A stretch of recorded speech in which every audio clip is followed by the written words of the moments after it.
Sikiliza vizuri. Sikiliza vizuri, nataka nikwambie kitu cha msingi sana.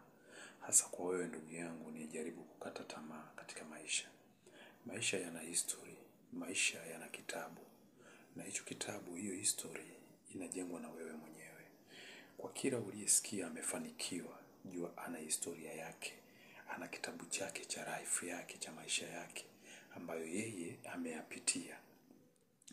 Maisha si kama wewe unavyofikiria kwamba ni rahisi kufanikiwa, kwamba leo kesho unaweza ukafanikiwa. Hapana, haipo hivyo.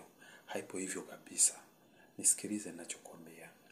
Ni lazima upambane. Hata hao unaowasikia sasa ni matajiri, ujue walipambana. Kuna changamoto nyingi walipitia.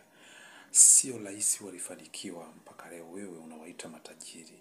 Kikubwa kinachotakiwa ni kukomaa katika kile ambacho wewe unakifanya, ambacho kimejaa katika moyo wako. Kwanza nikufundishe kitu ndugu yangu ambaye wewe unanitazama sasa. Nisikilize kwa makini, tumia akili.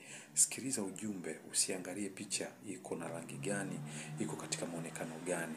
Kikubwa unachotakiwa ni kubeba ujumbe ambao naokufikishia. Kuna watu wana history katika maisha. Kuna watu wamepambana, wamepitia magumu, wameishi katika maisha magumu. Lakini leo hii wanaheshimika, wamejenga utawala, wamekuwa memba sehemu katika makampuni, wamekuwa viongozi katika mashirika, wametengeneza makampuni yao. Kikubwa kinachotakiwa ndugu yangu, nisikilize. Usipite, usipuuze. Hii ni kwa ajili yako. Hii special for you. Hii special ni wewe ambaye saizi unanitazama. Kwa sasa unaniangalia, unanisikiliza. Endelea kunisikiliza. Utanielewa namaanisha nini. Unajua, cha kwanza ambacho nataka nikwambie. Katika chochote unachokifanya, weka tumaini lako kwa Mungu. Usiepuke, usikatae, usibishe. Mungu ndio kila kitu.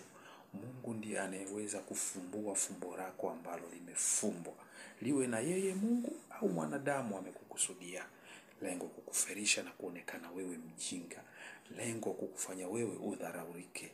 Lengo uonekane huna akili. Lengo kufanya kwamba wewe uonekane mzembe, hupendi kazi. Lengo uonekane wewe hauna msimamo na unachokifanya. Sasa, kukataa hizo nyoyo, kukataa hizo roho, kukataa hizo fitina, chuki, lazima usimame, lazima uwe ngangari, lazima upambane, upigane. Nielewe ndugu yangu unanitazama. Usisikie tu watu